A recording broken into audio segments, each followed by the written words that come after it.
आज हम next chapter शुरू करेंगे। What is the name of next chapter, किसी को याद है? Alcohol phenol and ether. हाँ, very good. Alcohol, phenols and ethers.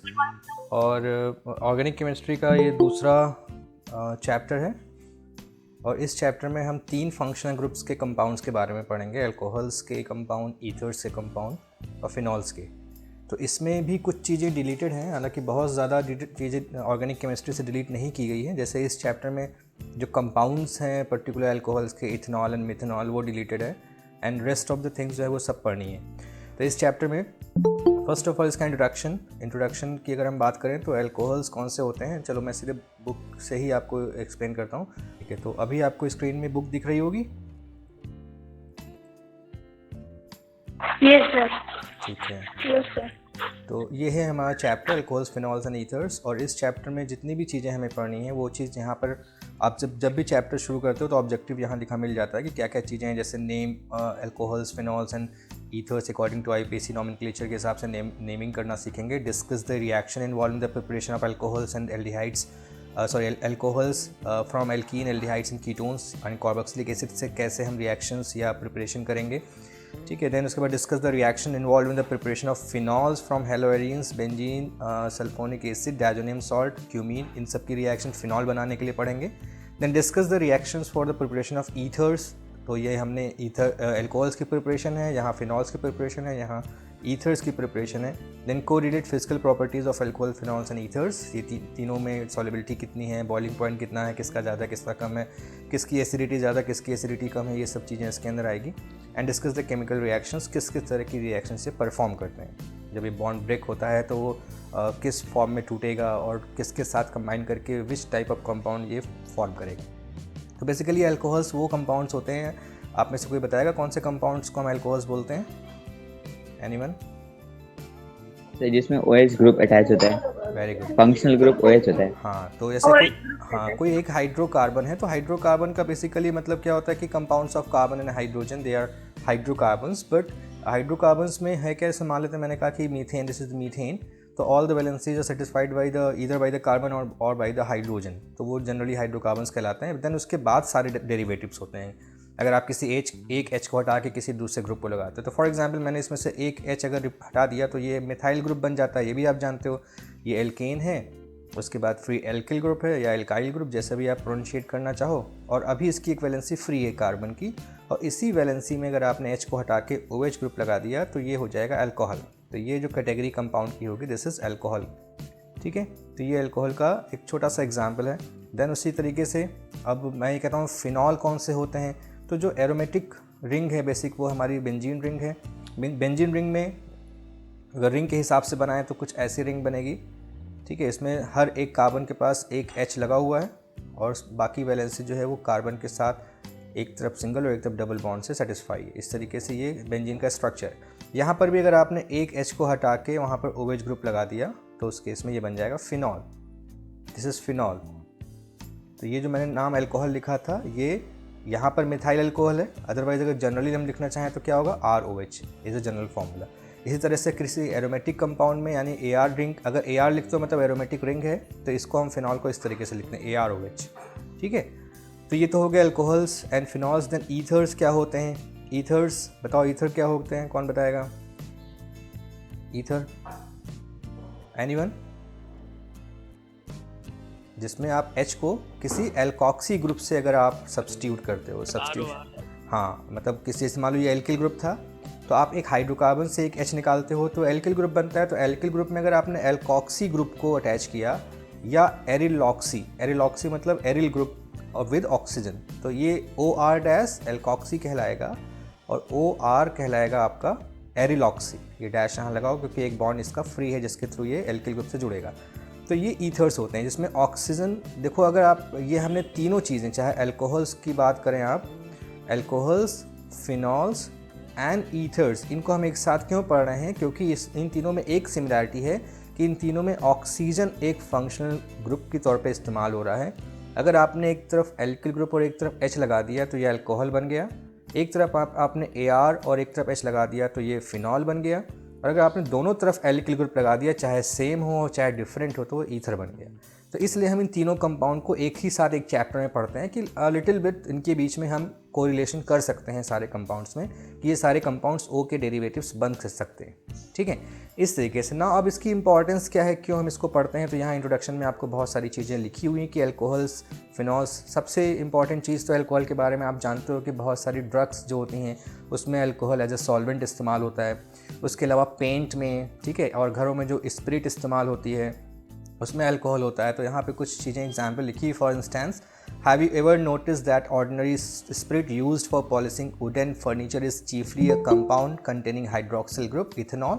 इसके अलावा आज के समय में तो आप जान ही रहे हो कि सैनिटाइज़र जो आप इस्तेमाल करते हो वो भी आपका क्या है, सैनिटाइज़र जो इस्तेमाल करते हो वो भी तो अल्कोहल है, इथेनॉल। किसी में 70%, किसी में 79% लिखा होता है, किसी में 90% लिखा होता है। तो it is also they are the derivatives of alcohols only, and it is not limited up to these paints और दीज फैब्रिक्स, और बहुत सी जगह इसका इस्तेमाल होता है अल्कोहल्स का, क्योंकि एक बहुत अच्छे सॉल्वेंट होते हैं। अल्कोहल्स बेसिकली क्या है, एक बहुत अच्छे सॉल्वेंट, ऑर्गेनिक सॉल्वेंट के तौर पे भी इसका हम इस्तेमाल करते हैं, ठीक है। इसके अलावा और भी है, आप जानते हो कि जितने भी इंडस्ट्री है, जो शुगर फैक्ट्री है फॉर एग्जांपल, तो शुगर फैक्ट्री में क्या होता है कि शुगर केन से, शुगर जूस से तो शुगर बना लिया जाता है, शुगर क्रिस्टल्स। उसके बाद जो बाई प्रोडक्ट निकलता है उससे हम और भी बहुत सारे प्रोडक्ट बनाते हैं, बहुत सारे एल्डिहाइड बनाते हैं, बहुत सारे ईस्टर बनाते हैं, जिसको हम परफ्यूम इंडस्ट्री में इस्तेमाल करते हैं। तो इस तरीके से नंबर ऑफ प्रोडक्ट्स इथेनॉल से और डराइव किए जा सकते हैं। उसके अलावा द शुगर वी ईट, उसके अंदर भी OH ग्रुप होता है, ठीक है। अगर हम शुगर का स्ट्रक्चर बायोमोलिक्यूल्स में पढ़ेंगे तो वहाँ पर भी आप देखोगे कि OH ग्रुप लगा होता है शुगर में भी। देन फैब्रिक्स में भी अल्कोहल का इस्तेमाल होता है, पेपर इंडस्ट्री में इसका इस्तेमाल होता है। तो इसमें यही कह रहा है कि जस्ट इमेजिन कि पेपर भी ना बन पाए, तो without paper you can imagine your world. तो नो नोटबुक है ना, books, newspaper, currency notes, cheques, certificates, ये सब अवेलेबल ही नहीं होंगे। मैगजीन्स में बहुत सुंदर सुंदर फ़ोटो जो छप के आती है, तो कभी अगर आपने देखा हो जहाँ प्रिंटिंग प्रेस होता है तो वहाँ पर भी अल्कोहल्स जो होते हैं वो डाइल्यूटर के तौर पे इस्तेमाल किए जाते हैं, पेंट को थोड़ा डाइल्यूट करने के लिए। हमारे घर में भी कभी कभी हमारे घर में जैसे कभी वार्निश लग रहा होता है फर्नीचर में, तो वो लोग स्पिरिट लेके आते हैं, स्पिरिट से उसको चमकाते हैं, ठीक है। तो इस तरीके से इसके अलावा और भी बहुत सारी जगहों पे इस्तेमाल किया जाता है। कहीं ड्राई क्लीनिंग करना हो तो अल्कोहल भी यूज़ कर सकते हैं, पेट्रोल अगर नहीं अवेलेबल तो अल्कोहल से भी हम ड्राई क्लीनिंग कर सकते हैं। तो इस तरीके से इनका बेसिकली ये यूजेस है, बहुत सारे अनलिमिटेड यूजेस है, बहुत सारी जगहों पे इसका इस्तेमाल होता है। देन यहाँ पे बताया गया हाइड्रोक्सिल ग्रुप लगाते हो तो अल्कोहल हो जाता है R के साथ, और अगर आपने एरिल ग्रुप के साथ लगाया तो ये फिनॉल हो जाएगा। देन यहाँ मैंने जो आपको समझाया कि एल्कोक्सी ग्रुप या एरिलॉक्सी ग्रुप जोड़ देते हैं अगर किसी एल्किल ग्रुप के साथ, तो वो ईथर बन जाता है। तो ये जनरल इंट्रोडक्शन था ना। इसके जनरल इंट्रोडक्शन के बाद अब आएगा आपका क्लासिफिकेशन। तो बिल्कुल जैसे हमने पिछले चैप्टर में पढ़ा था क्लासिफिकेशन, उसी से बिल्कुल टैली करता हुआ है। जो हमारा पहला बेसिस है वो number of alcohol group attached के बेसिस पे इसको हम डाई, ट्राई, पॉलीहाइड्रिक अल्कोहल का नाम देते हैं। अगर एक अल्कोहल जुड़ा है तो ये मोनोहाइड्रिक अल्कोहल कहलाएगा, 2 अल्कोहल ग्रुप जुड़े हैं तो डाईहाइड्रिक है, 3 अल्कोहल ग्रुप जुड़े हैं तो वो ट्राईहाइड्रिक अल्कोहल कहलाएगा, ठीक है। तो ये पहला basis on the basis of the number of कह सकते हो कि alcoholic group attach.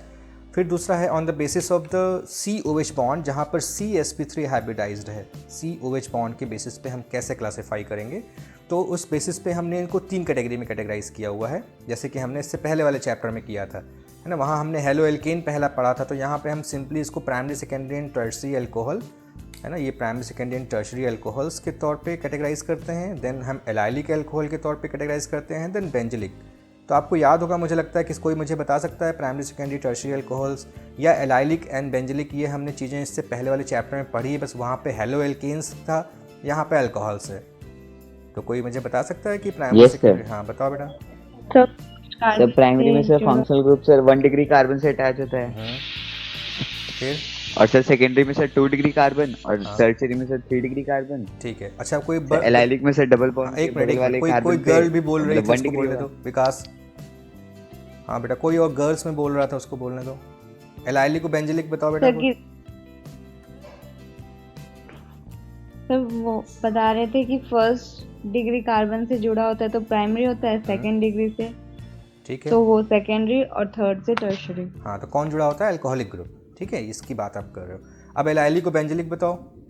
Allylic alcohol, allylic में कार्बन डबल बॉन्ड के नेक्स्ट जुड़ा होता है, वेरी गुड, और बेंजिलिक में बेंजीन के नेक्स्ट के कार्बन पे, ठीक है।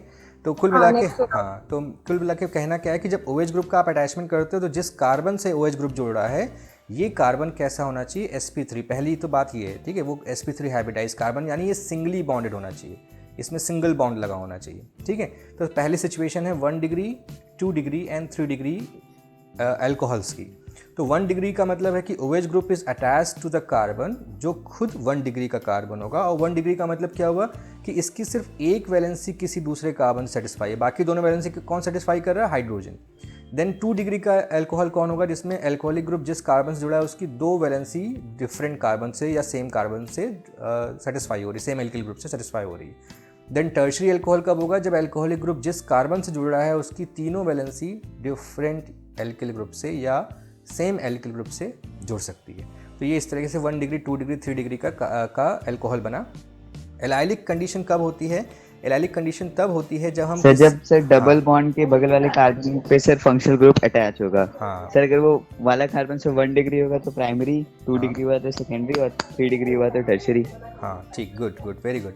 एलाइलिक, पहले तो एलाइलिक सिचुएशन समझनी है। तो एलाइलिक सिचुएशन क्या होती है कि ऐसी कंडीशन, जिस कंडीशन में फंक्शनल ग्रुप जिस कार्बन से जुड़ा है ये तो sp3 होना चाहिए, पर इसका नेक्स्ट कार्बन डबली बॉन्डेड यानी कि sp2 हाइब्रिडाइज होना चाहिए, ये सिचुएशन एलाइलिक होती है। अब एलाइलिक में भी 1 डिग्री, 2 डिग्री, 3 डिग्री हो सकता है। कैसे, जैसे अभी मैंने यहाँ अगर दोनों जगह H लगा दिया तो ये 1 डिग्री का एलाइलिक अल्कोहल है, ठीक है। अभी मैंने अगर यहाँ पर एक R लगा दिया तो ये अब 2 डिग्री का एलाइलिक हो गया, और अगर हमने इस जगह पर भी R लगा दिया तो ये 3 डिग्री का एलाइलिक हो गया। तो 1 डिग्री, 2 डिग्री, 3 डिग्री एलाइलिक में भी पॉसिबल है। पर एलाइलिक को समझना क्या ज़रूरी कि एलाइलिक में जो फंक्शनल ग्रुप है वो जिस कार्बन से जुड़ा है, this carbon is sp3 hybridize, but इसका नेक्स्ट कार्बन sp2 हाइब्रिडाइज होता है, ठीक है। तो अब ये आगे कितनी लंबी चेन है इट डजेंट मैटर, कुछ भी हो, पर ये सिचुएशन होनी चाहिए, ऐसी सिचुएशन होनी चाहिए, तो ये एलाइलिक अल्कोहल कहलाएगा, ठीक है। देखो जैसे प्राइमरी, सेकेंडरी एंड टर्शरी यहाँ बना के दिखा रहे हैं, वैसे ही मैं इसको चेन को चाहूँ तो और लंबा कर सकता हूँ या ब्रांच भी कर सकता हूँ बहुत सारी। पर ये जो सिचुएशन है यहाँ से लेकर यहाँ तक ये नहीं बदलनी चाहिए कि ये sp3 होना चाहिए, this should be sp3 and this should be sp2। उसके बाद कौन क्या हो रहा है इट डजेंट मैटर, ठीक है। एक मिनट, कोई बच्चा एडमिट होने को मांग रहा है, मैं उसको एडमिट कर लूँ। दिव्य लेट हो जाते हो बेटा, चलो ठीक है। अब बेंजिलिक अल्कोहल्स क्या होते हैं, बेंजिलिक या बेंजाइलिक जैसा भी आप बोलना चाहो, इसमें भी वही सिचुएशन है। OH ग्रुप जिस कार्बन से जुड़ा है ये तो sp3 हाइब्रिडाइज्ड होगा, पर इसका जो नेक्स्ट कार्बन होगा वो बेंजीन की रिंग होगी, ठीक है, एरोमेटिक रिंग कह सकते हैं उसको। तो अब ये जो सिचुएशन है ये हो जाएगी आपकी बेंजिलिक अल्कोहल की। अब ये बेंजिलिक अल्कोहल भी अभी ये अगर दोनों जगह H लगाया आपने तो ये प्राइमरी हो गया, ठीक है। एक जगह आपने R या R डैश लगा दिया या यहाँ पर ये बेंजीन रिंग लगा दी तो ये 2 डिग्री का हो जाएगा। दोनों जगह आपने कोई बेंजीन रिंग या अल्कोहल या एल्किल ग्रुप लगा दिया तो ये 3 डिग्री का हो जाएगा। तो ये बेंजिलिक का मतलब समझ में आया आपको। बेंजिलिक सिचुएशन में क्या होता है कि जो OH ग्रुप जिस कार्बन से जुड़ रहा है ये खुद sp3 हाइब्रिडाइज्ड है, पर इसका नेक्स्ट कार्बन जो है ये जो होगा वो बेंजीन रिंग हो जाएगी, दिस इज बेंजीन रिंग। अब बेंजीन रिंग में कहाँ कौन सा ग्रुप लगा है इससे हमसे नहीं मतलब है, बस ये रिंग देखना है, रिंग है कि नहीं है, ठीक है। तो ये बेंजिलिक अल्कोहल के एग्जाम्पल्स हैं। फिर नेक्स्ट है हमारा जिसमें हम sp2 हाइड्रोकार्बन्स की बात करते हैं, ठीक है। तो ये आ गया अभी allylic and benzylic. Then sp2 carbon जिसके साथ OH ग्रुप अटैच है वो sp2 हाइब्रिडाइज्ड होगा तो क्या होगा, तो इस केस में हमारा हो जाता है एक विनाइलिक और दूसरा तो आपको पता है वो फिनॉल ही होगा, ठीक है। अगर मान लेते हैं ये एलिफेटिक रिंग है, अगर एलिफेटिक कंपाउंड है तो OH group is attach to the carbon जो कि कैसा है sp2 हाइब्रिडाइज्ड है। मींस अगर आपने OH ग्रुप को जिस कार्बन से अटैच किया वो डबली बॉन्डेड है या sp2 हाइब्रिडाइज्ड है तो ये विनाइलिक सिचुएशन है। ये इससे पहले भी हमने पढ़ी थी, इससे पहले वाले चैप्टर में। तो विनाइल अल्कोहल कहलाएगा या विनाइलिक अल्कोहल कहलाएगा। और उसी तरह से अगर हमने कहा कि बेंजीन रिंग पर ही आपने OH ग्रुप लगा दिया तो इसको यहाँ पे पुरानी बुक में लिखा हुआ है, पर इस वाली क्योंकि न्यू प्रिंटेड बुक है ई बुक तो इसमें नहीं लिखा हुआ है, पर इट इज़ द एग्जाम्पल जिसको हम फिनॉल बोलते हैं, ठीक है। यहाँ पर भी वही सिचुएशन है कि OH is attach to the carbon which is doubly bonded, ये डबली बॉन्डेड ही तो है। तो ये सिचुएशन तो यही फॉलो कर रहा है, इस कैटेगरी का है। तो कुल मिला के यहाँ पर दो आते हैं, एक विनाइलिक आता है और एक फिनॉल आता है, ये दो कैटेगरी बनती है। ओल्ड बुक्स में आपको पुरानी प्रिंट्स जो हैं उसमें मिलेगा, अभी नई प्रिंट में ये यहाँ से हटा हुआ है फिनॉल। तो मुझे लगता है क्लासिफिकेशन इज़ क्लियर,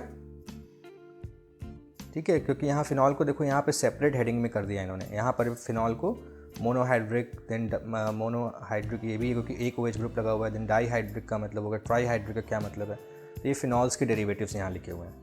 अभी अल्कोहल्स का क्लासिफिकेशन, अल्कोहल्स फिनॉल्स का क्लासिफिकेशन समझ में आ गया आपको? Yes sir. ठीक है ना। ईथर्स जो होते हैं उनको दो कैटेगरी में कैटेगराइज करते हैं, सिंपल या सिमेट्रिकल इसका नाम होता है, दूसरा होता है मिक्स्ड या अनसिमेट्रिकल। तो नाम से ही बहुत सारी इन्फॉर्मेशन आपको मिल गई कि सिमेट्रिकल या सिंपल या सिमेट्रिकल मतलब कि जिसमें ओ के दोनों साइड में, क्योंकि ईथर्स क्या होते हैं कि ओ के दोनों साइड में एल्किल ग्रुप लगता है तो ईथर बन जाता है। अगर दोनों एल्किल ग्रुप सेम है तो ये सिमेट्रिकल हुआ। ठीक है, इफ़ एल्किल और एरिल, मान लेते हैं यहाँ पे एरिल भी लगा होता तो दोनों एल्किल दोनों सेम होने चाहिए। अगर ये दोनों सेम है तो ये सिंपल या सिमेट्रिकल कैटेगरी के ईथर्स कहलाएंगे। जैसे कि ये एग्जाम्पल हो गया ethoxy ethane, this is ethoxy ethane. ठीक है, और अगर एक तरफ R है दूसरी तरफ R डैश है, या एक तरफ R है दूसरी तरफ AR है ना, या एक तरफ AR एक तरफ AR डैश है, इस तरीके से, तो ये दोनों ही साइड में डिफरेंट एल्किल ग्रुप, या एक तरफ एल्किल एक तरफ एरिल ग्रुप लग रहा है, तो ये मिक्स्ड या अनसिमेट्रिकल ईथर्स कहलाएंगे। तो सिमेट्रिकल अनसिमेट्रिकल भी क्लियर हो गया होगा। इट इज़ वेरी सिंपल, कुछ है नहीं इसके अंदर। अब आते हैं हम इस इंटेक्स क्वेश्चन को फटाफट देख लेते हैं। इसमें भी बहुत आसानी से कुछ चीज़ें बताई गई हैं, क्वेश्चन पूछे गए हैं। Classify the following as primary secondary and tertiary alcohols. तो चलो कौन कौन बताएगा इसमें पहला? चलो ओजस्विनी बेटा तुम बताओ। Yes sir. सर हाँ, इसमें सब पहले वाले में सर OH जो है उस कार्बन से जुड़ा है जो 3 डिग्री है, तो वो 3 डिग्री हो जाएगा। कहाँ ये 3 डिग्री कहाँ है? सर ये 1 डिग्री प्राइमरी है। होगा, तो प्राइमरी ये होगा। प्राइमरी है बेटा। ओ सॉरी सर। हाँ, क्योंकि देखो OH ग्रुप इससे जुड़ा हुआ है, तुमने शायद इसको देख के कंफ्यूज हो गई तुम। Yes sir. हाँ, तो बस यही सब चीज़ें थोड़ा सा ध्यान रखोगे, अपने आप क्लियर हो जाएगी कॉन्सेप्ट। तो ये हो गया 1 डिग्री का, very good. Then yes sir. ये सर दूसरा भी 1 डिग्री है। ठीक है, गुड। ये वाला सर तीसरा भी 1 डिग्री है। गुड। ये वाला This सर चौथा भी 1 डिग्री है। one? सर चौथा पांचवा चौथा 2 तुमने गलत बताया। दिस वन तो 2 डिग्री। ओ, मेरे- सेकेंडरी होगा। 2 डिग्री, 2 डिग्री है ना। देखो OH जिस कार्बन से यस जुड़ा सर है। CH3 भी है, उसे देखा नहीं अब था। ये पांचवा, सर पांचवा सर 2 डिग्री है। ठीक है, और ये वाला 6th, सर ये 3 डिग्री है। ठीक है, गुड। अब देखो नीचे एक और क्वेश्चन है, अब इसका जवाब देगी रिया श्रीवास्तव है क्लास में, मैंने उसको एडमिट किया है। सर मैं बताऊं?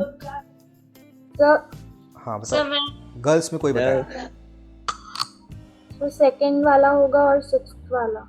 ठीक है, सेकंड होगा एलाइलिक, गुड, और 6th यही दोनों ना, वेरी गुड, यही दोनों होंगे। क्योंकि एलाइलिक का मतलब क्या था कि OH ग्रुप जिस कार्बन से जुड़ा है ये sp3 और उसका नेक्स्ट कार्बन डबली बॉन्डेड यानी कि sp2, ऐसे सिचुएशन जिसमें भी आपको मिलेगी वो एलाइलिक हो जाएंगे। तो देखो ये सेकंड वाले में एलाइलिक सिचुएशन को ये फॉलो कर रहा है। ठीक है, कि ये वाला कार्बन sp3 है, उसका अगला कार्बन sp2 है। उसी तरह से 6 में भी यही सिचुएशन को फॉलो कर रहा है कि ये sp3 कार्बन है, उसका नेक्स्ट कार्बन जो है वो sp2 है। Very good.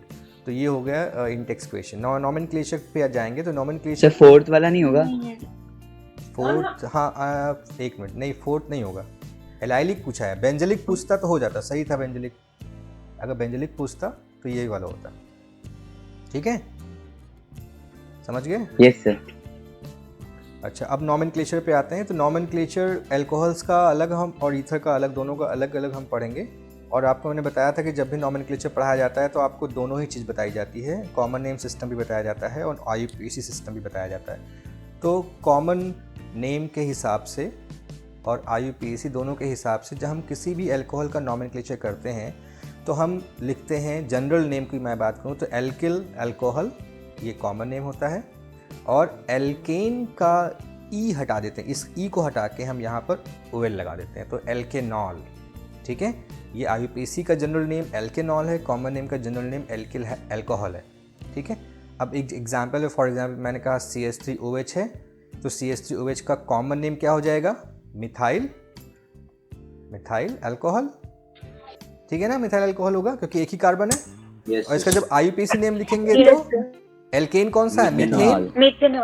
तो मीथेन का ई हटाया और यहाँ लगा दिया ऑल, तो नाम हो गया IUPAC नेम, इसका हो गया मिथेनॉल। तो ये हो गया कॉमन नेम और ये हो गया IUPAC या IUPAC भी बोलते हैं लोग, IUPAC नेम इसका हो जाएगा। देन उसी तरह से अगर हमने कहा CH3 CH2OH है अगर, तो इसका भी आप कॉमन नेम लिख लोगे। ये 3 कार्बन के लिए कौन सा एल्किल का नाम क्या होगा 3 कार्बन का? प्रोपाइल। हाँ, प्रोपाइल जो भी बोलना चाहिए, प्रोपिल अल्कोहल ठीक है, ये कॉमन नेम हुआ। और IUPAC नेम क्या हो जाएगा? प्रोपेनॉल हाँ, प्रोपेन का ई हटाया, प्रोपेनॉल। सफिक्स में ई हटा के हमने लगा दिया OH, प्रोपेनॉल, ठीक है। लेकिन अगर OH ग्रुप की पोजीशन ये पहली ना हो के दूसरी तीसरी होती है, जो भी होती है, तो हम नंबरिंग करते, और जब नंबरिंग करते हैं तो हम इसमें प्रोपेन डैश 2 डैश ऑल इस तरीके से हम लिख सकते हैं, ठीक है। कुछ बुक्स में आपको यहाँ ई लिखा मिलेगा, कुछ बुक में नहीं मिलेगा। तो जनरली ई हम तब लिखते हैं जब यहाँ पर एक से ज़्यादा नंबर्स होते हैं, है ना। मतलब मान लो 2 डाईऑल था, तो यहाँ डाईऑल आ जाएगा, तो यहाँ पे 2 3 डाईऑल, तो ई लगा देंगे आप। लेकिन अगर सिंगल है तो उस केस में आप ई हटा देंगे, ठीक है। तो उसके लिए कंफ्यूज नहीं होना, बहुत से बुक में आपको लिखा मिलेगा कि ई लिखा भी है तो भी। जैसे अगर इसमें एग्जाम्पल में दिया हो तो मैं आपको दिखाता हूँ। हाँ देखो, नीचे मिल गया मुझे एग्जाम्पल। ये देखो, ईथेन जब डाईऑल था तो यहाँ ई लगा है ना, देखो ट्राईऑल है तो ई लगा हुआ है। लेकिन जब सिंगल है तो ई नहीं लगा हुआ। ये वॉवेल का कुछ कॉन्सेप्ट है, इंग्लिश का वही वाला कॉन्सेप्ट यहाँ लग रहा है ना। ये देखो यहाँ पर ई हटा दिया गया क्योंकि सिंगल है। इन सब में देखो ई हटा हुआ है।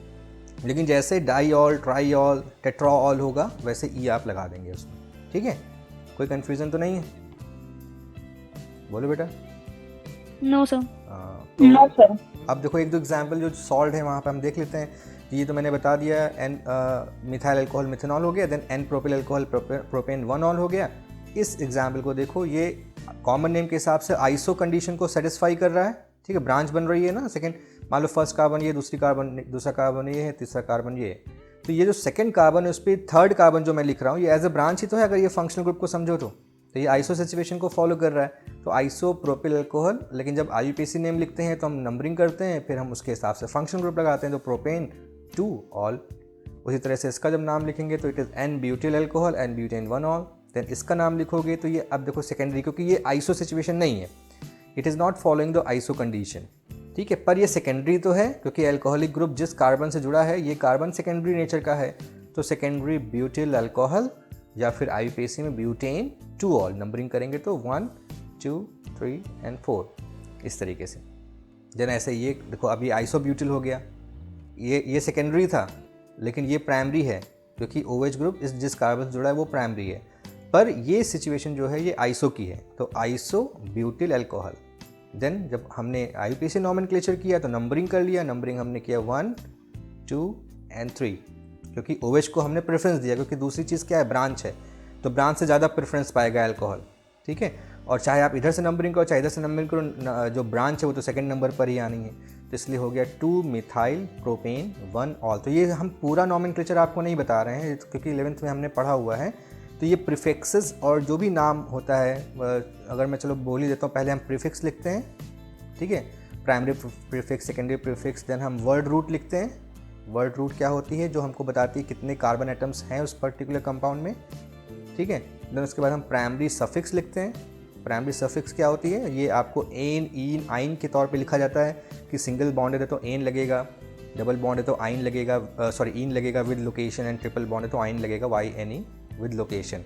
एंड लास्ट में होता है सेकेंडरी सफिक्स, जो आपका अगर अल्कोहल है तो OL हो गया, है ना, कार्बोक्सिलिक एसिड है तो ओइक एसिड हो गया, उसी तरह से अगर कीटोन है तो ओन हो गया, इस तरीके से। तो ये एक जनरल सा एक रूल था जो हमने क्लास 11th में पढ़ा था, इसलिए मैंने यहाँ बताया नहीं आपको। तो आई होप, मुझे लग रहा है आपको आता होगा, इसलिए मैंने ज़्यादा उस पर डिस्कस नहीं किया।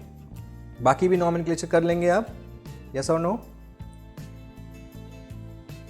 टेबल जरूर पढ़ना, क्योंकि जो बुक के क्वेश्चन हैं, आप मान के चलो बोर्ड एग्जाम में बुक के ही क्वेश्चन आएंगे, क्योंकि बुक के आप सारे नॉमेनक्लेचर अगर एक चैप्टर के मिला लो तो जो टेबल बनी है इस टेबल में कम से कम 10 होंगे। ऐसे ही अभी ईथर के कंपाउंड 10 हो जाएंगे, फिर इंटेक्स क्वेश्चन कम से कम 10 हो जाएंगे, 30 क्वेश्चन तो अंदर ही हो गए, 30 क्वेश्चन एक्सरसाइज में हो जाएंगे। तो हर एक चैप्टर में मान के चलो 50-60 क्वेश्चन नॉमेनक्लेचर के हैं। तो आप इन्हीं नॉमेनक्लेचर्स को अगर आप प्रैक्टिस कर लोगे तो बोर्ड में इसी से आने वाले हैं, बाहर से नहीं आने वाले हैं, ठीक है। तो आप बुक के सारे क्वेश्चंस सॉल्व हो चाहे अनसॉल्व हो, चाहे एग्जाम्पल हो, सब आपको लगाने हैं। अब अगर कोई कंपाउंड साइक्लिक है, ठीक है, जैसे ये साइक्लिक है, ये भी साइक्लिक है, तो हम प्रीफिक्स साइक्लो लगा देते हैं इसमें। जैसे देखो, ये साइक्लोहेक्सेनॉल, 6 कार्बन था तो हेक्सेन हुआ, अल्कोहलिक ग्रुप था तो ऑल हुआ। तो अगर ये स्ट्रेट चेन होता तो हम सिंपली हेक्सेनॉल लिख देते, लेकिन क्योंकि ये साइक्लिक है, रिंग है, तो हमने प्रीफिक्स साइक्लो लगा दिया। और आप एक और ख़ास बात देखते हो, कहीं कोई गैप नहीं होता नाम में, आप देख रहे हो कहीं कोई गैप नहीं है, नॉन स्टॉप लिखते हैं, विदाउट गैप लिखते चले जाते हैं। अब इस कंपाउंड की बात करिए तो ये पेरेंट हाइड्रोकार्बन कौन सा है हमारा, ये 5 कार्बन का, तो पेंटेनॉल तो रहेगा ही रहेगा पेरेंट हाइड्रोकार्बन के तौर पे, ठीक है। अब आपकी एक ब्रांच है और ये जो पेंटेन है ये आपका साइक्लिक है, तो साइक्लो हमने प्रीफिक्स लगाया, देन उसके पहले हमने ब्रांच लिख दिया 2 मिथाइल साइक्लोपेंटेनॉल, इस तरीके से। ठीक है, अब आती है फिनॉल की बात। तो फिनॉल तो अपने आप में एक जो नाम है ये इसका पेरेंट नाम हो जाएगा। पेरेंट नाम का मतलब ये इसका पहला मेंबर होगा, फर्स्ट मेंबर। तो चाहे वो IUPAC का हो चाहे कॉमन नेम का, उसको हम फिनॉल ही बोलते हैं। अगर आपने यहाँ पे कोई एल्किल ग्रुप सब्स्टिट्यूट किया, फॉर एग्जांपल मिथाइल ग्रुप, तो IUPAC में इसका नाम हो जाएगा 2 मिथाइल फिनॉल, क्योंकि हमेशा नंबर 1 इसको मिलेगा, देन नंबर 2 उसके बाद। चाहे आप क्लॉकवाइज चलो चाहे एंटी क्लॉकवाइज चलो, आपको लोवेस्ट नंबर देना है ब्रांच को, तो लोवेस्ट नंबर एंटी क्लॉक में मिल रहा है इस केस में। ठीक है, तो यहाँ पे 1 2, तो 2 मिथाइल फिनॉल, और हम इसको कॉमन नेम में बोलते हैं ऑर्थोक्रेसॉल, क्योंकि ये पोजीशन ऑर्थो की है। अल्कोहल के हिसाब से ये दोनों ऑर्थो है, ये दोनों मेटा है, और ये वाली पैरा पोजीशन है। ठीक है, हम किसके हिसाब से देखते हैं? हम फंक्शनल ग्रुप के हिसाब से देखते हैं, या हम उस पर्टिकुलर ब्रांच के हिसाब से देखते हैं जो उस रिंग पे लगी हुई है। तो यहाँ पर इस जगह पे लगा है OH ग्रुप, तो उसकी एडजेसेंट पोजीशन ऑर्थो हो गई, उसके बाद वाली मेटा हो गई, और जस्ट अपोजिट वाली पैरा हो गई। ठीक है, इस केस में ये दोनों ऑर्थो हैं, ये दोनों मेटा हैं, और ये पैरा है। लेकिन अभी OH जब साइड में लग गया यहाँ, जैसे इस कंपाउंड में, देखो पैरा ऑर्थो पोजीशन बदल गई, क्योंकि ये जो ऑर्थो मेटा पैरा पोजीशन वो कौन डिसाइड करता है? ये ग्रुप डिसाइड करता है, जिस जगह पे लगा होगा उसके हिसाब से। अब जैसे ये है, ये इस कंपाउंड में देखो ये मेटा, इसके हिसाब से अगर ये फर्स्ट पोजीशन थी तो this is ortho and this is Meta, तो मेटा क्रेसॉल नाम हुआ इसका। और IUPAC के हिसाब से नंबर 1 2 एंड 3, तो ये 3 मिथाइल फिनॉल हुआ। देन ये देखो, अगर ये फर्स्ट पोजीशन थी तो ये ऑर्थो पोजीशन ये हुई, मेटा पोजीशन ये हुई, और ये पैरा पोजीशन हो गई। ठीक है, तो इस हिसाब से पैराक्रेसॉल या 4 मिथाइल फिनॉल।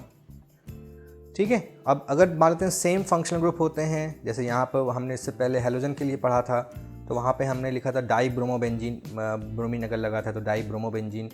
ठीक है, उसी तरह से यहाँ पर क्या हो जाएगा, ये बेंजीन अगर IUPAC के हिसाब से लिखेंगे तो बेंजीन 1 2 डाईऑल, क्योंकि फिनॉल तो सिर्फ एक OH के लिए है, दूसरे OH के लिए आप अलग से प्रीफिक्स या सफिक्स नहीं लगाओगे, इसलिए हमने इसको फिनॉल का डेरिवेटिव नहीं बोला। फिनॉल का डेरिवेटिव तब बोलते हैं जब OH ग्रुप ना हो के कोई और ग्रुप लगा होता, तो हम फिनॉल ही लिखते हैं उसका जो पेरेंट होता। ठीक है, तो उस केस में ये हो जाएगा benzene 1 2 diol, then common name के हिसाब से कैटेकॉल, देन अगर ऑर्थो और ये सॉरी मेटा पोजीशन पे अगर आ रहा है तो रिसोर्सिनॉल हो जाएगा, then benzene 1 3 diol IUPAC name हो जाएगा। उसी तरह से हाइड्रोक्यूनोन या क्यूनॉल या बेंजीन 1 4 डाईऑल। तो फिनॉल के नॉमेनक्लेचर में कोई कन्फ्यूज़न हो तो बताइए।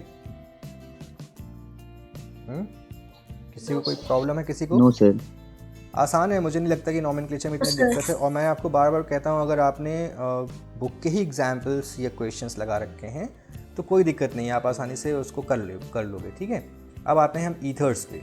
ईथर का नॉमेनक्लेचर करेंगे तो क्या होगा?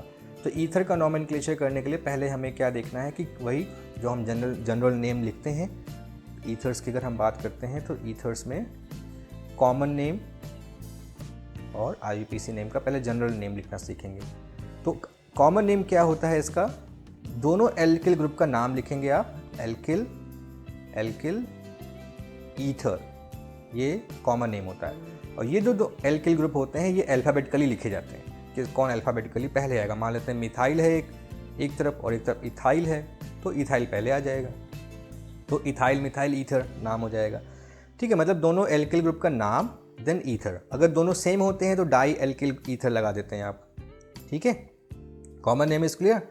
अब हम IUPAC नेम पे आते हैं तो ये लिखा जाता है एल्कॉक्सी एल्केन, ये है IUPAC नेम। ठीक है, तो कॉमन नेम में दोनों एल्किल ग्रुप का नाम, then it is just followed by ether, and in case of IUPAC name it is alkoxy alkane. तो अब जैसे एग्जाम्पल के तौर पे मैंने कहा CH3OCH3, ठीक है, तो ये O के दोनों साइड में मिथाइल ग्रुप है, तो इस केस में इसका नाम हो जाएगा डाई, क्या होगा बताइए? डाई मिथाइल ईथर, ये कॉमन नेम हो गया, दिस इज कॉमन नेम। ठीक है, अब इसका IUPAC क्या होगा? Sir methoxy methane. Very good, this is methoxy methane. ठीक है, एक अब है क्या एक्चुअली, आप इसको ऐसे भी समझ सकते हो कि जो एल्कॉक्सी वो आपकी ब्रांच है, फॉर एग्जाम्पल। ठीक है, इस एल्किल की मान लेते हैं ब्रांच है, तो ऑक्सी वर्ड उसी के साथ लगेगा जिसके साथ O आपने अटैच कर रखा है, तो this is methoxy and this is methane. अब उसी तरह से अगर मैंने कहा CH3O CH2CH3, तो इसका कॉमन नेम क्या हो जाएगा? क्या होगा इसका नाम? दोनों एल्किल ग्रुप का नाम बताइए। Ethyl, Very good. Ethyl, methyl methyl, ethyl ether. Ethyl, methyl, ether. Very good, ये हो जाएगा इसका नाम। अब चाहो तो एन आप लगा सकते हो इसमें, क्योंकि ये 2 कार्बन के इसलिए मैंने एन लगाया नहीं। 3 कार्बन होंगे तो आपको नॉर्मल लगाना पड़ेगा एन डैश करके, पर उस एन को आप अल्फ़ाबेटिकल ऑर्डर में डिसाइड नहीं करोगे। अब आता है IUPAC नेम। अब यहाँ पे दिक्कत है कि हम इथॉक्सी मीथेन लिखें या मिथॉक्सी इथेन लिखें, है ना। तो हमारे पास ये एक प्रॉब्लम खड़ी हो गई, क्योंकि यहाँ पर तो हाँ, इथेन क्या लिखेंगे? छोटा sir methoxy. Very good. Divya बताओ ऐसा क्यों? सर स्मॉल वाले से सर लेते हैं हाँ स्मॉल। ठीक है। तो एल्कॉक्सी जो हम प्रीफिक्स ले रहे हैं, ये प्रीफिक्स हम प्रेफरेंस देते हैं, मतलब जो एल्केन पेरेंट हाइड्रोकार्बन जनरली कौन सा, अभी तक हम क्या पढ़ते हैं, कौन पेरेंट हाइड्रोकार्बन बनता है जिसकी चेन लेंथ लंबी होती है, उसी को तो हाँ, मतलब जिसमें कार्बन के नंबर ज़्यादा होते हैं वो आपका पेरेंट हाइड्रोकार्बन बनता है। उसी हिसाब से देखो यहाँ पे 1 कार्बन है और यहाँ पे कितने कार्बन है? 2 कार्बन है। तो आपका एल्केन कौन होगा? इथेन। और एल्कॉक्सी में कौन आ जाएगा? मिथॉक्सी। जनरली जिसमें नंबर ऑफ कार्बन एटम ज़्यादा है वो आपका एल्केन बनता है, और जिसमें नंबर ऑफ कार्बन एटम कम होते हैं वो एल्कॉक्सी बन जाता है। तो इस केस में ये हो गया मिथॉक्सी इथेन, तो इसका नाम हो जाएगा मिथॉक्सी इथेन। है ना आसान? ठीक है। अब ऐसे ही CH3 CH2O CH3 and CH3। अब बताओ इसका क्या नाम होगा? IUPAC नेम बताओ पहले, इसका कॉमन नेम तो समझ आ जाएगा, आइसो लगा देते हैं बस। IUPAC नेम क्या होगा इसका, कौन बताएगा? बोलिए। ऑक्सीप्रोपीन, ऑक्सी नहीं, नहीं इथॉक्सी। इथॉक्सी ठीक है, good. Sir 2 methyl ethoxy ethane. Ethoxymethane, चलो ठीक है। इथाइल प्रोपिल, ना सब थोड़ा बहुत टूटा फूटा बता रहे हो, चलो मैं बता देता हूँ, कोई सर बात। इथाइल 2 हाँ प्रोपेनॉन। चलो मैं ही बता देता हूँ, कोई बात नहीं। कोशिश आप लोग सही कर रहे हो, पर मैं आपको ट्राई कर आप बताता हूँ कि क्या होगा। इधर कितने कार्बन है? 2। इधर कितने कार्बन है? 3। तो ऑब्वियसली ये आपका पेरेंट बनेगा, ठीक है। This is parent. पेरेंट में कौन पेरेंट होगा? प्रोपेन होगा, ठीक है। और इथॉक्सी आपका बन जाएगा ब्रांच, मतलब एल्कॉक्सी। पर आपको क्या ध्यान रखना है कि यहाँ पर नंबरिंग करनी पड़ेगी, 1 2 3। अब आपको समझ में आया क्या हुआ इसका नाम? 2, बोलो बेटा, 2 इथॉक्सी प्रोपेन, ये इसका नाम हो जाएगा 2 इथॉक्सी प्रोपेन। क्लियर हुआ? ऐसा क्यों? क्योंकि हमने यहाँ नंबरिंग कर दी 1 2 3, तो सेकंड पोजीशन पे एल्कॉक्सी आ गया, तो 2 इथॉक्सी प्रोपेन। और IUPAC नेम लिखोगे तो ये इथाइल है और ये प्रोपिल है, पर आइसोप्रोपिल है, ठीक है। तो ये आइसो है और प्रोपिल है, और दूसरा कौन सा एल्किल ग्रुप है? इथाइल है। तो ऑब्वियसली इथाइल पहले आएगा, तो हम इथाइल लिखेंगे, देन आइसोप्रोपिल लिखेंगे, देन ईथर लिखेंगे। इथाइल आइसोप्रोपिल ईथर, ठीक है। अब कुछ टेबल के भी एग्जाम्पल्स देख लेते हैं, क्या क्या दिए हुए हैं टेबल में। इसी में बहुत सारे एग्जाम्पल्स दिए होते हैं, आप इसी को पढ़ोगे तो बहुत क्लियर हो जाएगा आपका कॉन्सेप्ट। पर मैं आपको एक बार फिर से बोलूँगा, आप लिखना ज़रूर, सिर्फ देखना नहीं। बुक को देखने से तो हमको भी समझ में सब आएगा, आपको भी समझ में सब आएगा, लेकिन जब आप कॉपी में लिखोगे तभी आपको पूरी तरह से कॉन्सेप्ट क्लियर होगा। तो ये भी एग्जाम्पल मैंने आपको बताया था, ये भी आपको वर्बली बताया था, लिख के तो नहीं बताया। और ऐसा एग्जाम्पल मैंने आपको दिया था, देखो मिथाइल, और मैंने आपसे कहा था ना, जब 1 या 2 कार्बन होते हैं तो आप N नहीं लगाते हो, ठीक है, क्योंकि वो ऑटोमेटिक पता है हमको कि चाहे 1 कार्बन चाहे 2 कार्बन वो ऐसे ही होगा। ऐसे भी लिखोगे तो स्ट्रेट चेन ही है, ऐसे लिखोगे या ऊपर नीचे करके लिखोगे तो वो स्ट्रेट चेन ही है। इसलिए N आइसोनियो ये शब्द हमेशा 3 के बाद ही लिखा जाता है। जब कार्बन के नंबर 3 या 3 से ज़्यादा हो जाते हैं तभी हम N आइसो या नियो जो भी हम लिख रहे हैं प्रीफिक्स तभी लिखते हैं। तो देखो यहाँ तक आपने N नहीं लगाया, लेकिन जैसे प्रोपिल वर्ड आया आपने N लगा दिया, नहीं लगा दिया, क्योंकि प्रोपिल आइसो भी हो सकता है और नॉर्मल भी हो सकता है, ठीक है। इसलिए N आइसोप्रोपिल हमेशा 3 ऑनवर्ड ही इस्तेमाल होंगे, उससे पहले इस्तेमाल नहीं होते। तो इसका नाम हो गया methyl and N propyl ether. तो P और N M में पहले M आता है, इसलिए उन्होंने पहले मिथाइल लिखा है, ठीक है। 1 मिथॉक्सी प्रोपेन, ये भी समझ में आ गया होगा आपको। हाँ, अब ये भी अच्छा एग्जाम्पल है, ये बेंजीन रिंग है और ये मिथाइल है। तो बेंजीन रिंग का जो कार्बन है उसको 6 है, इसमें 1 है, तो ये आपका ब्रांच तो यही तो बनेगा एल्कॉक्सी। तो अगर मैं नाम लिखूँ IUPAC में तो मिथॉक्सी बेंजीन, ठीक है। और अगर हम एल्किल एरिल की बात करें तो मिथाइल है और ये फेनिल है, मिथाइल एंड फेनिल, क्योंकि मैंने आपको बताया था बेंजीन रिंग जब भी एज अ ब्रांच होती है तो उसको फिनाइल बोलते हैं, ठीक है। तो मिथाइल फिनाइल ईथर या एनिसॉल भी इसको हम बोलते हैं। एनिसॉल को जब स्ट्रक्चर वाइज आप पढ़ेंगे तो हम इस तरह से लिखते हैं OCH3 या OMe भी लिखा होता है, ME मतलब मिथाइल, ठीक है। अच्छा, अब देखो नेक्स्ट क्या है, नेक्स्ट ये वाला कंपाउंड देख लो, 2 कार्बन एंड 6 कार्बन। अगेन ये आपका एल्कोक्सी होगा, ये एल्केन यानी कि बेंजीन बन जाएगा, तो ethoxy benzene. Then ethyl phenyl ether, ठीक है, फेनिटोल बोलते हैं इसको। देन ये भी देख लो, अब देखो यहाँ 6 कार्बन है और इधर कितने कार्बन हो रहे हैं, 7 हो रहे हैं, यानी कि पेरेंट हमारा ये बन जाएगा हेप्टेन। आया समझ में कुछ? तो IUPAC नेम देखिए क्या हो गया इसका, 1 फिनॉक्सी, फिनाइल से फिनॉक्सी, ठीक है, और हेप्टेन। क्लियर हो रहा है ना, कॉन्सेप्ट क्लियर हो रहा है आपको कि ऐसा क्यों किया मैंने, क्योंकि यहाँ 6 कार्बन थे और यहाँ 7 वो है, एल्केन है ना। 7 कार्बन का मतलब पेरेंट अब 7 कार्बन पेरेंट वाला चेन होगा। बड़ी थी। हाँ, तो चेन लेंथ जिसकी बड़ी होगी वो पेरेंट बनेगा, तो हेप्टेन हो गया 7 कार्बन की वजह से, और हमारा जो दूसरा वो एल्कोक्सी बन जाएगा, तो फेनाइल है इसलिए फिनॉक्सी हो गया, ठीक है। देखो नंबरिंग यहाँ कर रहे हैं ना, नंबरिंग इसलिए मैंने आपको अभी थोड़ी देर पहले एग्जाम्पल, ये वाला एग्जाम्पल मैंने करके दिखाया था। मैंने यहाँ इन्होंने मिथाइल लिखा है, मैंने आपको इथाइल लिख दिया था। तो मिथाइल आइसोप्रोपिल ईथर इसका कॉमन नेम है, और देखिए इसका नाम IUPAC में क्या हुआ, 2-मिथॉक्सीप्रोपेन। तो जनरली एग्जाम में आपको IUPAC नॉमेनक्लेचर ही पूछा जाएगा, पर जब कोई वर्ड प्रॉब्लम दी जाती है, वर्ड प्रॉब्लम का मतलब होता है कि आपको कह देंगे कि ये कंपाउंड है, ये इसके साथ रिएक्शन कर रहा है तो ये बना रहा है ना। If there is a compound with molecular formula this and it is termed as A, capital A, तो ये मान लेते हैं अल्कोहलिक के वजह से रिएक्शन करके B बना रहा है, और B फिर HBr से रिएक्शन करके C बना रहा है, इसको कहते हैं वर्ड प्रॉब्लम। ये जो वैरायटी ऑफ क्वेश्चन है इसको कहते हैं वर्ड प्रॉब्लम। ये भी 2 से 3 नंबर के एग्जाम में आती है, तो उसमें कॉमन नेम दे सकता है, पर जब भी आपको नाम लिखने के लिए या स्ट्रक्चर बनाने के लिए आएगा तो हमेशा IUPAC नेम ही आएगा, ठीक है, इसका ध्यान रखना।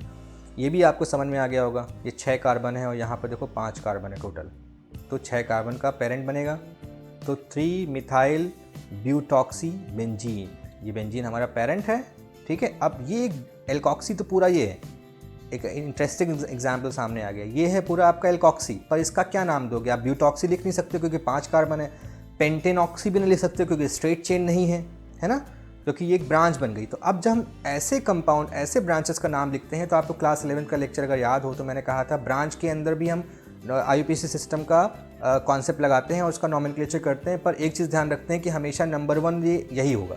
किसी को याद है कि if the branch is complex, ये ब्रांच कॉम्प्लेक्स हो गई, स्ट्रेट चेन नहीं यस है, सर। तो उस केस में इसका भी हम नॉमेनक्लेचर करेंगे IUPAC के सारे रूल्स को फॉलो करते हुए, लेकिन एक बाउंडेशन आपके पास रहेगी कि हमेशा नंबर 1 कार्बन वही होगा जो इस पर्टिकुलर पेरेंट के साथ जुड़ा हुआ है, ठीक है। तो नंबर 1 हमेशा ये होगा, 1 2 3 4, ये हो जाएगा 3 मिथाइल और ये हो जाएगा ब्यूटॉक्सी। समझ में आ गया? 3 मिथाइल ब्यूटॉक्सी कैसे हुआ नाम इसका, ब्रांच का नाम? किसी कोई कंफ्यूजन हो तो पूछ सकते हैं आप फिर से, ठीक है। क्लियर हो गया होगा मुझे लगता है कि फिर से बता देता हूँ कि जैसे ये जो आपका 5 कार्बन थे इस साइड में, राइट साइड O के राइट साइड में 5 कार्बन है, लेफ्ट साइड में 6 है, तो 6 कार्बन वाला पेरेंट हो गया, यानी बेंजीन पेरेंट हो गया। अब आपकी बात बनती है एल्कोक्सी का नाम कैसे लिखें, क्योंकि अगर ये स्ट्रेट चेन 5 की होती तो पेंटेनॉक्सी लिख सकते थे, 4 की होती तो ब्यूटॉक्सी लिख सकते थे, लेकिन यहाँ पे ब्रांच हो गई ना, दिस इज अ ब्रांच। तो अब जब किसी ब्रांच में ब्रांच हो जाती है तो उस केस में हम इसको कॉम्प्लेक्स ब्रांच बोलते हैं, और ऐसे केस में जब नॉमेनक्लेचर करते हैं तो हम फिर से IUPAC सिस्टम लगाएंगे और उसमें हमेशा नंबर 1 कार्बन वही होगा जो पेरेंट चेन से जुड़ा हुआ कार्बन है। तो 1 2 3 4 नंबरिंग किया, 3rd पोजीशन पे मिथाइल है, तो इसका इस ब्रांच का नाम होगा 3 मिथाइल। फिर अगर ये O नहीं होता तो ब्यूटाइल हो जाता, लेकिन O लगा है तो क्या हो गया, ब्यूटॉक्सी हो गया। समझ में आ गया, 3 मिथाइल ब्यूटॉक्सी। अब देखो ये भी एक अच्छा एग्जाम्पल है, इसमें दोनों साइड में आपको ईथर मिल रहा है, एल्कोक्सी ग्रुप मिल रहा है, इधर भी एल्कोक्सी है इधर भी एल्कोक्सी, मिथॉक्सी नॉट एल्कोक्सी, क्योंकि यहाँ मुझे CH3 दिख रहा है, तो ये मिथॉक्सी हो जाएंगे, ठीक है, डाई मिथॉक्सी, और ये 2 आपकी पेरेंट बन जाएगी। तो ये 1 2 पोजीशन हो गई, तो 1 2 डाई मिथॉक्सी इथेन, ठीक है। ऐसे ये वाला कंपाउंड हो जाएगा 2 इथॉक्सी। अच्छा चलो ये भी एक अच्छी चीज़ दिख गई। यहाँ पर देखो हम नंबर 1 इसको दें या नंबर 1 हम इस कार्बन को दें, ये चीज़ कैसे डिसाइड होती है? ये डिसाइड होती है नंबर ऑफ ब्रांच से, कितनी ब्रांच है। देखो इस कार्बन पे 2 ब्रांच हैं और इसमें सिर्फ एक ही ब्रांच है, तो हमने इसको प्रेफरेंस दिया इस कार्बन को, इसलिए नंबर 1 पे ये आएगा, नंबर 2 पे ये आएगा, ठीक है। तो 2 इथॉक्सी 1 1 डाई मिथाइल साइक्लोहेक्सेन, तो ये 2 के बाद इथॉक्सी पहले क्यों आ गया, इसको हमने बाद में क्यों लगाया, जबकि नंबर 1 पे तो ये है मिथाइल। ऐसा क्यों किया मैंने, या इस बुक में ऐसा क्यों किया हुआ है? सर अल्फाबेटिकली Very ऑर्डर में good. रखते हैं। क्योंकि हमने अल्फाबेटिकली देखा तो ई पहले आएगा, ठीक है। डी नहीं देखना है इसमें, क्या देखना है, मिथाइल। डी तो डाई तो आपको नंबर बता रहा है ना, एक्चुअली ब्रांच कौन है, मिथाइल है, तो एम देखेंगे, एम एंड ई में ई पहले आएगा, इसलिए हमने 2 इथॉक्सी पहले लिखा, देन 1 डाई मिथाइल साइक्लोहेक्सेन लिखा, ठीक है। तो ये तो हो गया, आई थिंक नॉमेनक्लेचर क्लियर हो गया होगा आपको। और एग्जाम्पल एक देख लेते हैं, give IUPAC name of the following compounds, कर लेंगे नॉमेनक्लेचर। देखो अब यहाँ पे देखो कौन कौन से फंक्शनल ग्रुप है, 2 हैं, एक हेलो है और एक है अल्कोहल। तो अल्कोहल का प्रेफरेंस हेलोजन से ज़्यादा है, ठीक है, इसलिए आप नंबर 1 किसको देंगे, अल्कोहल को देंगे।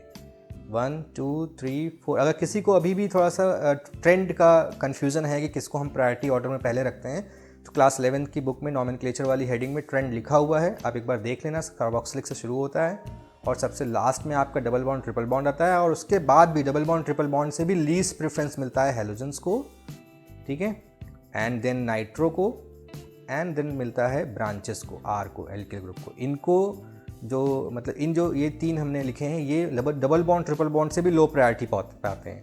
तो इस तरह से देखा जाए तो Cl से ज़्यादा प्रायोरिटी होगी OH की, तो नंबर 1 पोजीशन पे आपने OH को लगाया, अब इन्हें डेन काउंटिंग कर ली, तो इस तरह से 4 chloro 2 3 di methyl pentane 1 all, ठीक है।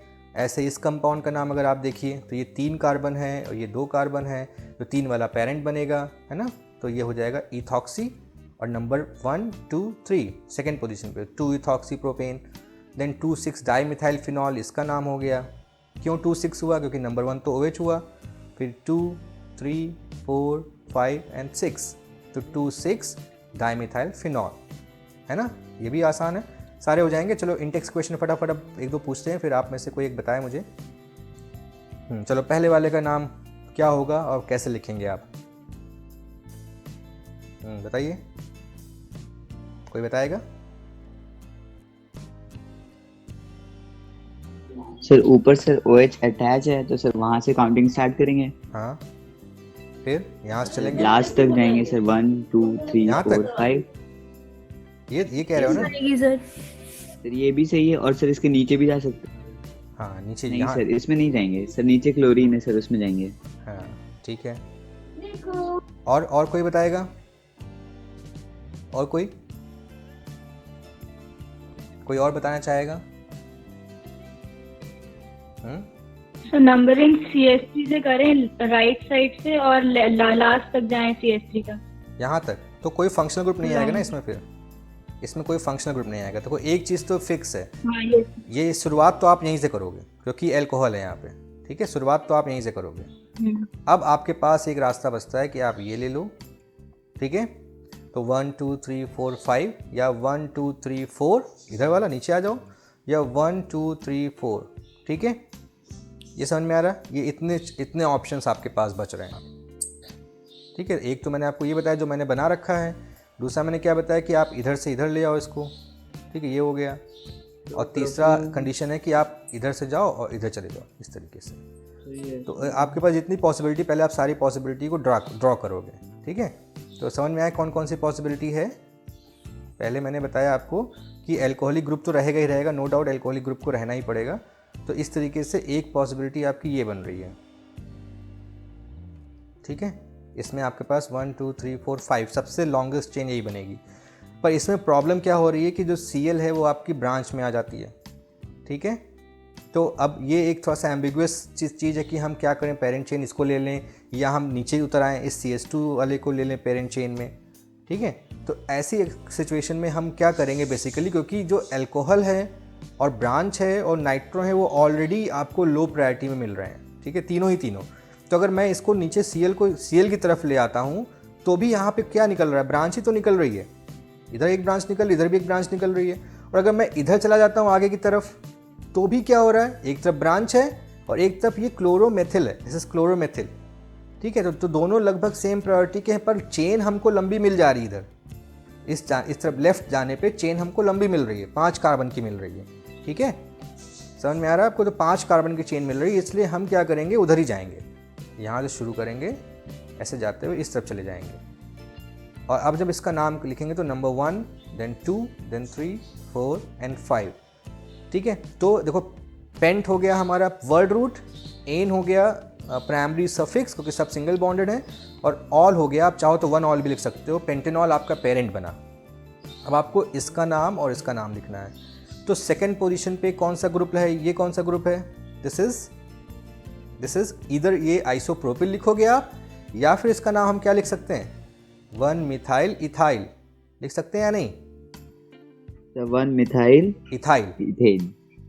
1 मिथाइल इथाइल, क्योंकि ये खुद एक 2 कार्बन का है और इसमें पहले कार्बन पे ब्रांच है, तो ये हो जाएगा 1 मिथाइल इथाइल। जैसे बहुत से बुक में आपको ये लिखा मिलेगा 2 आइसोप्रोपिल, तो इट इज़ नॉट, मेरे हिसाब से गलत है, क्योंकि जब आप IUPAC नॉमेनक्लेचर लिख रहे हो तो आइसोप्रोपिल क्यों लिखोगे, तो मेरे हिसाब से ये सही है 2 1 मिथाइल इथाइल, इस ब्रांच का नाम जो यहाँ पे है। ठीक है, और जो दूसरी ब्रांच जो यहाँ पे है ये मिथाइल का ही तो डेरिवेटिव है, this is the derivative of methyl, it is chloromethyl, very good, it is chloromethyl. तो थर्ड पोजीशन पे क्या है, क्लोरोमिथाइल।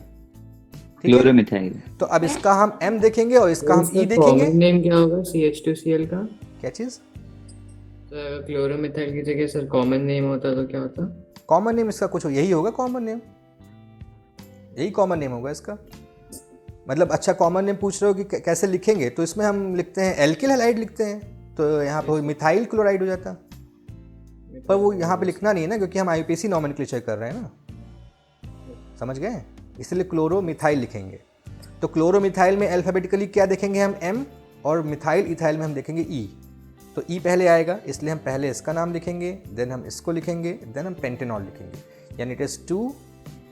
मे बी ये आपकी बुक से थोड़ा सा डिफरेंट हो जाए, पर सही तरीका यही है। मैंने देखा नहीं है आपकी बुक में क्या आंसर लिखा हुआ, मैं आपको बता रहा हूँ, यही होना चाहिए। तो ये हो जाएगा 2 1 methyl ethyl bracket close, then -3 chloromethyl, और फिर हो जाएगा प्रोपेनॉल, सॉरी पेंटेनॉल। समझ में आ गया, थोड़ा लंबा नाम है इसका, कोई प्रॉब्लम नहीं है इसमें। अब देखो नेक्स्ट जो एग्जाम्पल है हमारा, अगला वाला देख लेते हैं। इस कंपाउंड में, इस कंपाउंड में तो बिल्कुल क्लियर है कि आप ये इस चेन को ले लेंगे, है ना, एकदम क्लियर कट दिख रहा है, बोलिए सही बोल रहे हैं कि नहीं? Yes sir. अब तो इसका नॉमेनक्लेचर करना आसान हो गया, नंबरिंग करिए 1, यस सर। फिर यहाँ पे नंबर 2 3 4, हाँ बोलो, क्या कुछ बोल रहा था कोई, क्या हुआ? Sir 3 hydroxy, sir 2,5 di methyl hexane all. तो तुमने हाइड्रोक्सी क्यों बोल दिया? हाँ, हाइड्रोक्सी क्यों बोल रहे हैं? हाइड्रोक्सी क्यों बोल रहे हो भाई? दोनों अल्कोहल है तो दोनों को डाइऑल लिख देंगे हम। Yes sir. दोनों सेम फंक्शनल ग्रुप है ना। अगर ये मान लो यहाँ कुछ और होता, कार्बोक्सिलिक होता या कुछ और होता, तो हम इसको हाइड्रोक्सी बनाते हैं प्रीफिक्स। ठीक है, अभी क्या है देखो, 6 कार्बन की चेन लेंथ है तो हेक्स हुआ, सारे सिंगल बॉन्ड है तो एन हुआ, और देखो 2 पोजीशन पे अल्कोहलिक ग्रुप है, फर्स्ट एंड थर्ड पे। तो मैंने क्या बताया था, जब डाई या ट्राई ऑल आप करते हो तो उस केस में क्या कर देते हो, यहाँ पर ई को लिख देते हैं, हेक्सेन 1,3 डाई ऑल, ये आपका पेरेंट हुआ। अब 2 चीज़ बच गई, ये ब्रांच बच गई, ये ब्रांच बच गई। तो सेकंड पोजीशन पे और फिफ्थ पोजीशन पे तो आपने लिखा 2,5, ये कैपिटल डी हो जाएगा, डाई मिथाइल, फिर हेक्सेन 1,3 डाइऑल, ये इसका नाम हो जाएगा। ठीक है, कोई कंफ्यूजन हो तो पूछो बेटा। No sir. बहुत आसान सा है, कुछ है नहीं इसके अंदर, 2-4 प्रैक्टिस करोगे तो अपने आप समझ में आ जाएगा। अब इस थर्ड वाला है, ये थर्ड वन, इसमें देखो नंबर 1 आप इसको दे देना, 1 2 3 4 5 6 कार्बन है, और ये बेंजीन रिंग नहीं है, ध्यान रखिए, क्योंकि डबल बॉन्ड नहीं है इसके अंदर। तो ये क्या है, साइक्लोहेक्सेन है ना, साइक्लोहेक्सेन है कि नहीं है? इरेज कर देता हूँ, ज़्यादा घिस-पिस दिख रहा होगा यहाँ। ये देखो, ये है आपका साइक्लोहेक्सेन। तो ये 1 2 3 4 5 एंड 6, तो साइक्लो प्रीफिक्स लगा और हेक्सेन लिखा आपने, और हेक्सेन का 1 ऑल कर दिया। ठीक है, और थर्ड पोजीशन पे कौन है, ब्रोमीन है, तो 3 ब्रोमो, साइक्लोहेक्सेन 1 ऑल, या 1 ऑल नहीं भी लिखोगे, हेक्सेनॉल लिखोगे तो ऑटोमेटिक वो पता है कि फर्स्ट पोजीशन है। ऐसे ही सारे क्वेश्चंस हो जाएंगे, ठीक है। बोलिए। फर्स्ट वाले में बुक में सर चेन जो ली है वो सर अल्कोहल से क्लोराइड वाली हाँ चेन कोई ली है। बात है, मैंने कहा तो कि वो ये भी कर सकते हो, पर इस कंडीशन में क्या है कि चेन लेंथ जो है वो छोटी हो रही है। और अगर मैंने इसलिए मैंने आपको कहा कि आपकी बुक में वो लिखा मिल सकता है, क्योंकि ऐसा भी लिखा है, बहुत सी बुक में लिखा हुआ है कि ये ऐसे चेन को ले लिया इन्होंने, ठीक है, ये चेन लिया। तो इसमें क्या हो रहा है 1 2 3 4 कार्बन की चेन लेंथ हो रही है, और यहाँ पर अगर हम इधर आते हैं तो ये 5 कार्बन की चेन लेंथ हो रही है, ठीक है, पहली चीज़। दूसरी चीज़ ये है कि चाहे क्लोरीन हो और चाहे जैसे जब इस तरफ आप आते हो तो 2 ब्रांच बन रही, एक इथाइल बनेगी और ये बनेगी 1 मिथाइल इथाइल, ठीक है। तो ये भी तो आर ही तो है। और अगर आप इधर चले जाते हो तो भी इधर एक ये तो बनेगी ब्रांच, और दूसरी ब्रांच ये बन रही है, और यहाँ पे क्लोरीन लगा हुआ है। यहाँ पे अगर मान लेते हैं अल्कोहल लगा होता या कोई और हाई प्रायोरिटी का ग्रुप लगा होता, फंक्शनल ग्रुप, तो ये बाउंडेशन ज़रूर होती कि आप इधर आए, ठीक है, इसको लेना ज़रूरी होता, 100% ज़रूरी होता, क्योंकि ये जो क्लोरीन यानी हेलोजेंस जो हैं ये खुद बहुत लो प्रायोरिटी पाते हैं। इसलिए हम लॉन्गेस्ट चेन को प्रेफर करेंगे ज़्यादा, कि लॉन्गेस्ट चेन जो है वो आपके लिए ज़्यादा मायने रखेगी, ठीक है। इसलिए हमने उस तरफ के लिए उसको ब्रांचिंग को, चेन लेंथ को उधर बढ़ा लिया, ये वजह है, ठीक है। तो अगर बुक में अगर आपको ये क्लोरीन के साथ मिल रहा है तो आप बुक वाला पढ़ोगे, कोई दिक्कत नहीं। लेकिन मैंने आपको जो अपना पॉइंट ऑफ व्यू बताया वो ये कि चाहे वो हेलोजन हो, चाहे वो नाइट्रो हो, और चाहे वो ब्रांच हो, ये तीनों ही लो प्रायोरिटी पाते हैं, और तीनों को लगभग हम सेम प्रायोरिटी में रखते हैं, ठीक है। तो इस सिचुएशन के हिसाब से देखा जाए तो जब दोनों ही तरफ से हमको ब्रांच ही मिल रही है, मतलब वो एल्किल की ही ब्रांच मिल रही है, तो उस केस में हम लॉन्गेस्ट चेन चूज़ कर लेंगे, इसलिए हम उस तरफ बढ़ गए, ठीक है। तो अभी कोई कन्फ्यूज़न हो तो आप पूछ सकते हो, और कोई कन्फ्यूज़न हो किसी को। ये तो चलो मुझे पता था कि ये कन्फ्यूज़न होगा, क्योंकि हमेशा होता है हर साल बच्चों को, तो बुक में लिखा होता है ये, और कुछ बुक में लिखा होता है वो स्ट्रेट चेन वाला, तो इसलिए मुझे पता था वो प्रॉब्लम आएगी आपको। और किसी कोई प्रॉब्लम सारे टॉपिक्स में जो अभी हमने पढ़े? नहीं होने चाहिए, आई होप नहीं है ना? नो अच्छा, कुछ और पूछना चाहें आप तो पूछ सकते हैं।